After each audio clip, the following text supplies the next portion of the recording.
एउटा नयाँ राजनीतिक दल दर्ता गरेर आजकै दिनबाट देश निर्माणको 3 गन्ती सुरु गर्नको लागि मैले प्रस्ताव गरेको राजनीतिक दलको नाम राष्ट्रिय स्वतन्त्र पार्टी। राष्ट्रिय स्वतन्त्र पार्टी। राष्ट्रिय स्वतन्त्र पार्टी।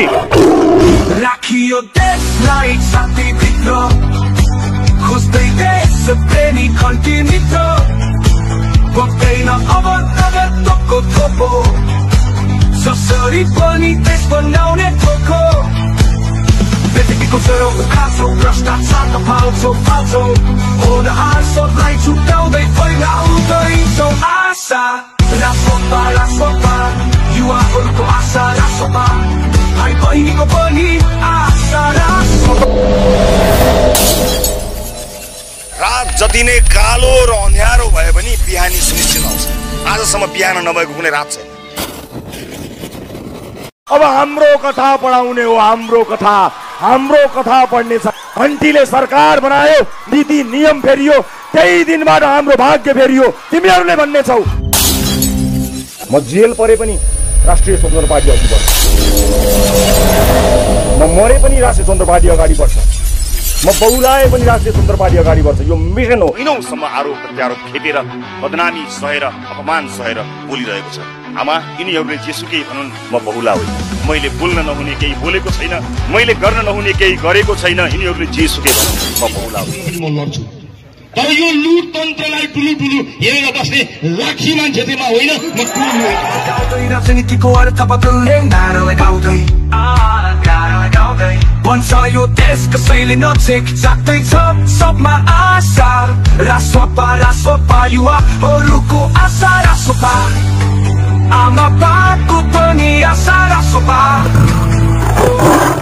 खेल हो, नियम फेरिन सक्छ, मैदान फेरिन सक्छ, नियत कहिल्यै फेरिन्न। त्यसमा कोही न कोही जेल त जानै पर्छ। सुरुवात मबाट छ, म तयार छु, तर सत्यबाट विमुख हुनेवाला छैन। तिमीहरूको पिसिआईको सरकारले मलाई जिउँदै छोडेको छ, यही नै मेरो जित हो।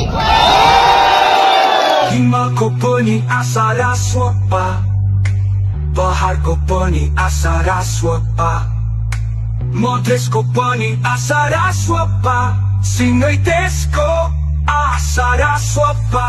शरीरमा एक थोपा रगत रहन्जेलसम्म यो लुट तन्त्रको विरोधमा उभिनेछु।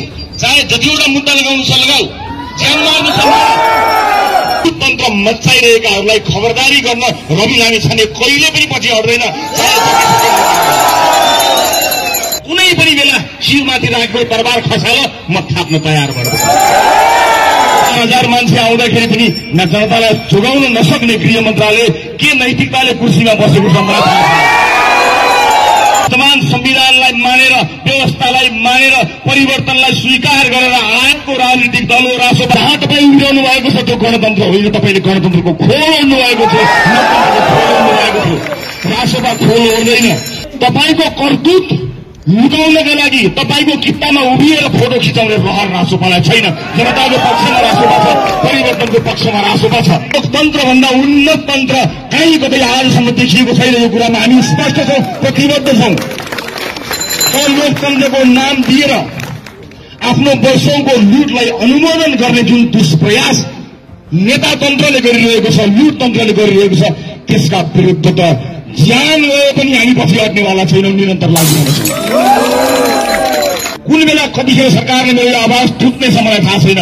मेरो आवाज थुतियो भने त्यो आवाज बन्न तपाईँले प्रतिबद्धता व्यक्त गर्नुपर्नेछ। कतिखेर पनि ऊ सोचेर बसेको छ रवि लामिछानेलाई कहाँबाट थुन्ने होला भन्ने योजना बनाएर बसेको छ। थुन मलाई थुनेर संविधान बाँच्छ, व्यवस्था बाँच्छ, देश बाँच्छ, जनता खुसी हुन्छन् भने तयार। मैले हात पहिला पनि देखाएको छु, अझै पनि लडाउ हत्केरी म तयार भएर बसेको छु। मलाई कुनै खुसी छैन।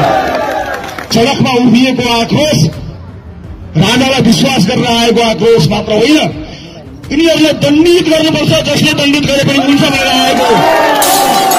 मलाई थाहा छैन बाहिर आएका मानिसहरू कति राजावादी हुन्, कतिले राजालाई मानेर आएका हुन्, मलाई थाहा छैन। तर यिनको तन्त्र, यिनको नेता तन्त्र अन्त्य हुनुपर्छ भनेर त्यो आक्रोश बोक्न चाहिँ आएका हुन् मलाई थाहा छ। टोलले मेरो लागि 2-3 पटक असुविधा लाठी खाएको छ, टाउको फुटाएको छ, रगत बगाएको छ। मेरो लागि, परिवर्तनका लागि चितवनले एउटा लहर ल्याएको छ। 21 जना सांसद विभिन्न ठाउँबाट जितेर ल्याए तापनि त्यो श्रेय चितवनलाई दिँदाखेरि कसैले चित्त नबुझाउनु होला, किनकि यो न्यू क्रान्तिको सुरुवात चितवनले गरेको हो। मैले त्यहाँ चितवनलाई गएर बताउनु पर्नेछ ममाथि के भयो। 84 दिन यिनीहरूले मलाई के गरे, दासढुङ्गाको बाटोबाट मध्यरातमा कुन नियतका साथ यिनीहरूले मलाई लिएर गएको नाम सुन्दा काम छन् दलाल भ्रष्टाचारी, घुसखोरीको सेखी झार्छन् रेड ह्यान्ड पक्राउ पारी। युवा बेच्ने दलाल अनि काम छोड्ने ठेकेदार समाएर बनाइहाल्छन् तिनलाई नाङ्गे झार। तिम्रै कामको चारतिर हाई हाई हामी मरी बसाउँछौँ रविदाई। तिम्रै कामको चारतिर हाई हाई हामी मरी बसाउँछौँ रविदाई। हामी मरी बसाउँछौँ रविदाई। बिरामी छाने किस्तीमा आएको प्रधानमन्त्रीको पद त्यागेर कहिले हुन मन्जुर भएको मान्छे साथी हो।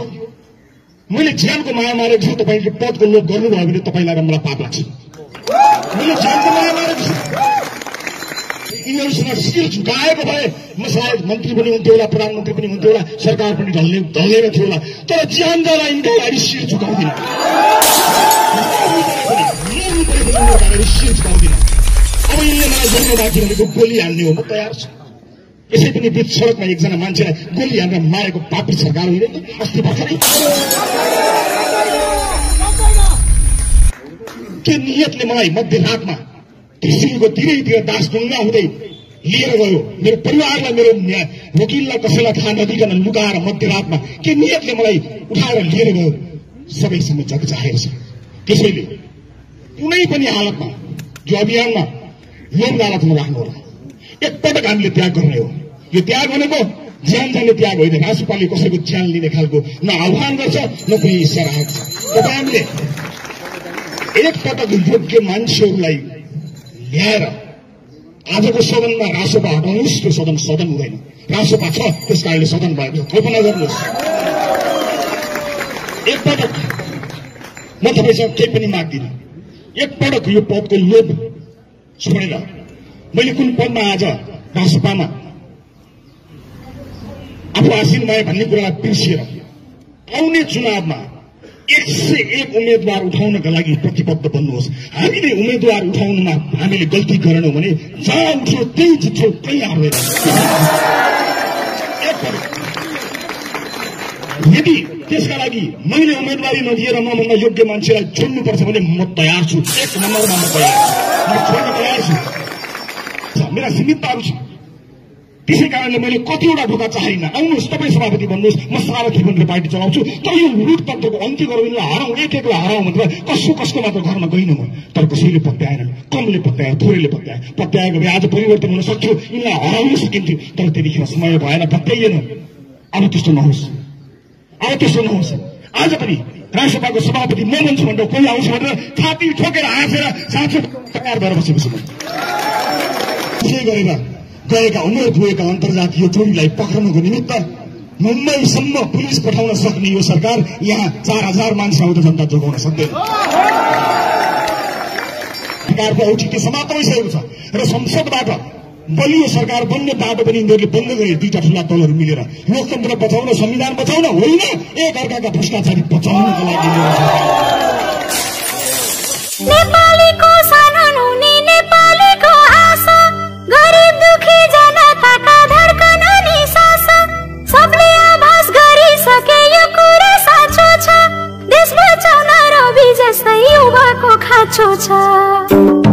तिम्रै कामको चारतिर हाई हाई हामी मरी बचाउँछौँ रविदाई। तिम्रै कामको चारतिर हाई हाई हामी मरी बचाउँछौँ रविदाई। हामी मरी बचाउँछौँ रविदाई। छैन। अब त संसदीय समितिमा पनि तपाईहरुको बहुमत भयो होला। अब त मलाई ठग प्रमाणित गर्न तपाईलाई कुनै आपत पनि पर्दैन होला। गर्नुस् ठग प्रमाणित, भ्रष्टहरूलाई जेलमा हाल्छु। सकिन छु भन्ने तिनले मलाई जेलमा हाल्नेछन्। त्यसकारणले मैले जेलको उद्घाटन चाहिँ गरेर आएको छु। मन्त्रालयमा बसेर इमानदारिताका साथ आफ्नो काम गर्छ, जनताको सेवा गर्छ। काम गर्दै जाँदाखेरि एक दिन यस्तो एउटा फाइल खुल्छ कि इतिहासमा कहिल्यै नभएको घटना हुन्छ, दुईटा ठुला दल ठ्याप्पै मिल्ने काम हुन्छ भने यो देशमा सम्भावना छ। आउनुहोस्, जब अनुसन्धानको सुई कसैको घरको ढोकामा ढकढकाउन पुग्यो त्यतिखेर तपाईँहरूलाई संविधानको याद आयो। हामीलाई धेरै मतदाताहरूले कहिलेकाहीँ भन्नुहुन्छ, हाम्रा शुभचिन्तकहरूले, तिमीहरूले सरकारमा गएर के गर्यौ? आज म आफ्ना 12 लाख मतदाताहरूलाई गर्वका साथ यो रोस्ट्रममा उभिएर भन्न चाहन्छु, हेर्नुहोस्, हामीले सरकारमा गएर एउटा यस्तो सुशासनको शङ्खनाद गर्यौं कि रातारात ऐतिहासिक रूपमा दुई ठुला दल एकै ठाउँमा आए। योभन्दा धेरै के गर्नु पर्यो? तपाईले मलाई स्टन्ट गर्नुभयो भन्ने जस्तो कुरा गर्नुभयो। बाँसबारीको जग्गा फिर्ता ल्याउने कुरा स्टन्ट भएछ भने यस्तै स्टन्ट म तपाईँबाट अपेक्षा गर्छु।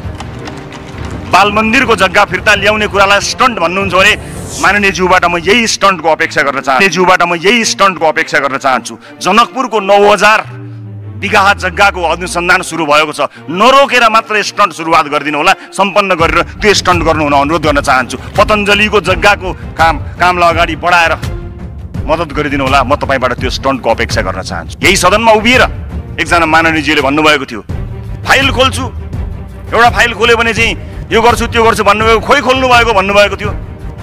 फाइल खुलेको 24 घण्टामा सरकार ढाल्नुभयो। कसरी खोल्ने फाइल? 24 घण्टामा।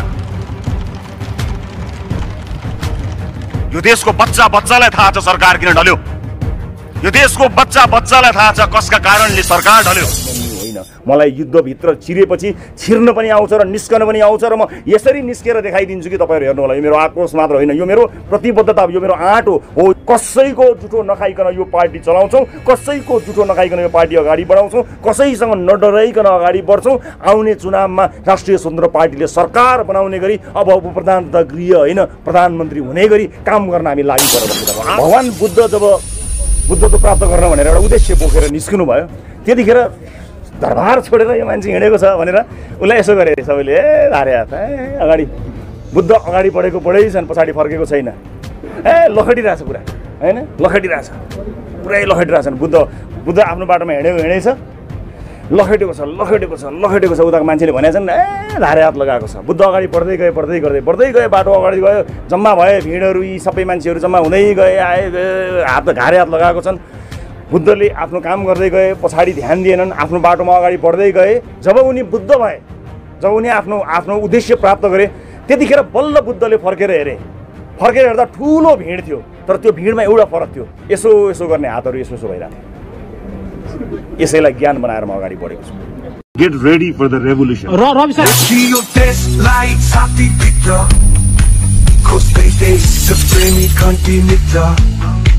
पक्दैन अब लगतको थोपो, जसरी पनि देश बनाउने थोको।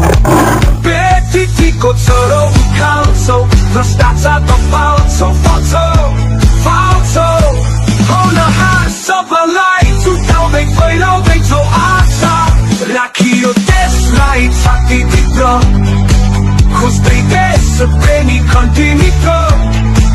पक्दैन अब लगतको थोपो, जसरी पनि देश बनाउने थोको। बेटिटीको छोरो उखाल्छौ, भ्रष्टाचारमा पाउँछौ, फाल्छौ। होनहार सबैलाई छुटाउँदै फैलाउँदैछौ आशा, राष्ट्रपा युवाहरूको आशा, राष्ट्रपा भाइ बहिनीको पनि आशा।